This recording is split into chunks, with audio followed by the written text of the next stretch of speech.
Injustice: Gods Among Us was played and recorded on the Xbox One X. If you're a superhero fan and you're like me, then you will love this game. Injustice: Gods Among Us is based on the characters from the DC universe. This game was released by NetherRealm Studios and Warner Bros. Interactive Entertainment. This game was released for the PlayStation 3, Xbox 360, and Wii U. Later on, this game was re-released in 2013 for this newest generation of consoles. Injustice is a lot similar to the other games that NetherRealm is known for, which is Mortal Kombat. The game consists of the same type of controls, game mechanics, narrative-driven campaign, and online functionality. The game received positive reviews who praised the story, gameplay mechanics, and the unique use of the DC Comics license. Injustice was the highest-selling game the month it was released, with 424,000 copies sold, receiving multiple awards for Best Fighting Game in 2013, and later on would receive a sequel in 2017. The roster was created by NetherRealm Studios with input from DC Comics. The creation of these characters took around 3 to 4 months. Characters were chosen based on their size, ability, gender, popularity, and how well they would fit within the storyline. The characters were designed to make each fighter unique, and fighting styles, movesets, to tailor to the lore of each character. Ed Boon stated that DC Comics had given NetherRealm a large amount of freedom with their properties, allowing them to put their own spin on characters. Injustice: Gods Among Us was first announced on May 31st, 2012, and according to Ed Boon, the main goal heading into Injustice was to create a game that was similar to Mortal Kombat series, but had to be dramatically different within the fighting game genre. Ed Boon's previous DC-related title to Mortal Kombat was Mortal Kombat vs. DC Universe, and he had to follow the fact that the license for DC Comics implied restrictions to the amount of violence in that game. However, Ed Boon inclined to push the teen rating by replacing violence with crazy over-the-top action in Injustice. Prior to the game's release, Warner Bros. And DC launched a week-long online marketing campaign called the Injustice Battle Arena. Every week they would have a matchup between the playable characters, and whoever won those matches would later on be added to the game. There was a pre-order bonus for this game from EB Games and GameStop, and it was called the Red Sun Pack. This DLC pack was inspired by the Superman Red Sun comic book limited series. The DLC included alternate Red Sun skins for Superman, Wonder Woman, and Solomon Grundy, and 20 additional missions set within the Red Sun storyline. Best Buy and Amazon Germany also had DLC pack called the Blackest Night DLC. This DLC included an alternate Batman skin based on his Black Lantern design from the Blackest Night storyline, and an exclusive zombie mode that transformed all characters into the undead. Finally, Walmart carried the DLC called the Arkham City Skin Pack. In this pack, it contained downloaded costumes for Batman, Catwoman, and the Joker, and a bonus copy of Mortal Kombat vs. DC Universe. There were also collector's editions for this game, which included a steelbook case and a figurine, a digital download code for the animated film Justice League Doom, and the first issue of the Injustice comic book series, with also 3 costumes for Superman, Batman, and Wonder Woman based on their appearances in the New 52. The North American and European versions of the bundle offer different figures. The North American release offered a life-size figurine featuring Wonder Woman fighting Batman. The European version offers a smaller 9-inch statue of the two. The Battle Edition, which was only available at GameStop and EB Games, included a lightweight fight stick controller and 3 DLC skins. The reception was really good for this game, and had a lot of positive reviews. Metacritic gave this game an average of 80 out of 100. IGN Vince Ingenito labeled the game as both a very good brawler and a big old sloppy love letter to fans. There are, of course, some reviewers that did not like this game very much. For instance, Maxwell McGee was very critical of the story, describing the premise as so ridiculous it borders on parody. Injustice won the award for Best Fighting Game of E3 2012 by the Game Critics Awards. The game also received Fighting Game of the Year in 2013 from IGN, Game Trailers, Game Informer, and the VGX. The game did receive a temporary ban in the United Arab Emirates and Kuwait. Originally, the title of the game was rebranded Injustice: The Mighty Among Us. The reason for this ban was because of the inclusions of the words gods in the title. It was also because the cleavage exposed in the outfits and some female characters were too much, and the overall bloodiness was also too much. Eventually, the ban in the United Arab Emirates and Kuwait was lifted. On June 8, 2016, Injustice 2 was announced by Warner Bros. And was released on May 16, 2017 for the PlayStation 4 and Xbox One. Now let's get on to the review. With fighting games, the controls can be very expansive and complicated.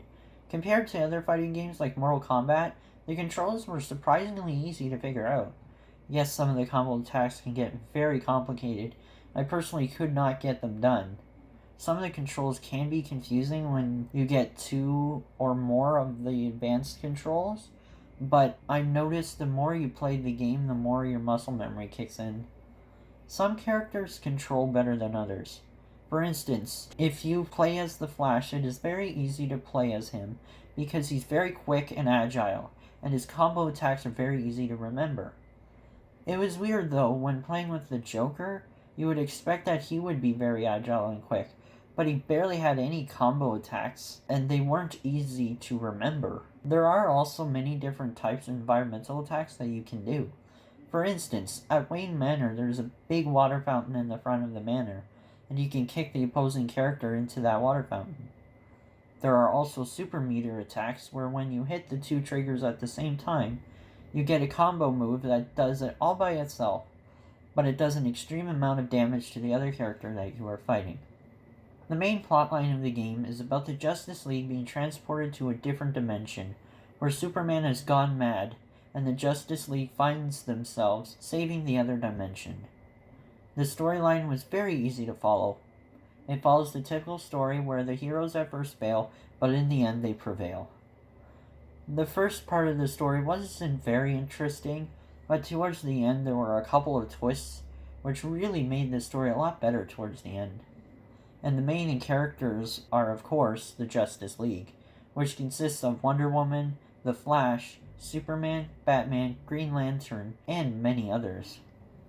When I first started playing the game, the graphics did seem really bad, but then once I started playing, the graphics actually started to grow on me.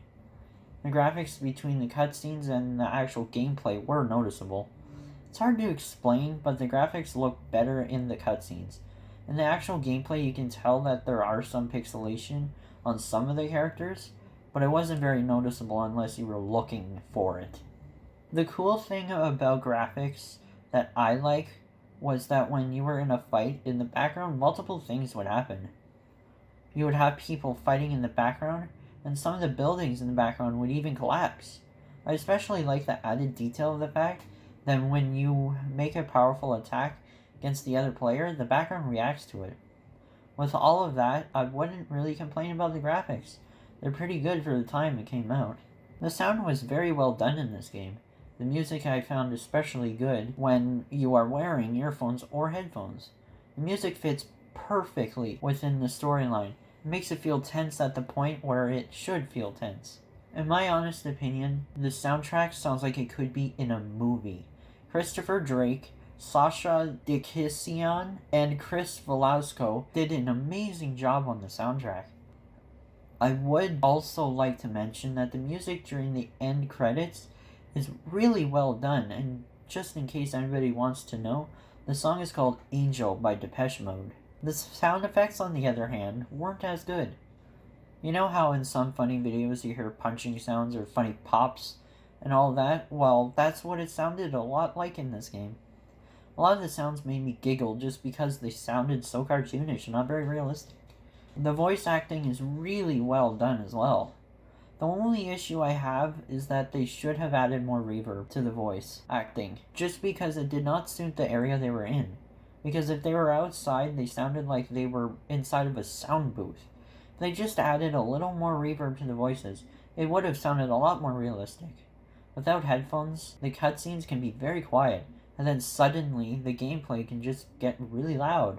If they would just balance those two out, it would have been great.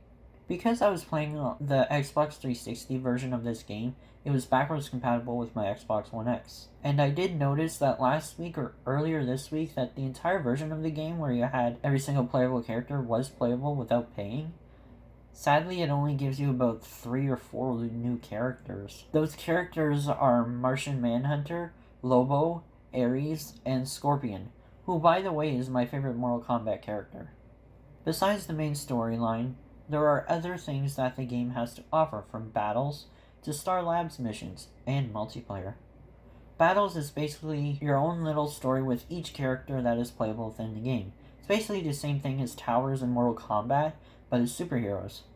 So basically you can play as any character you want, like the Flash, and you go off to this tower, and in the end you finish the final boss, which is Superman, and then you'll see their final story arc.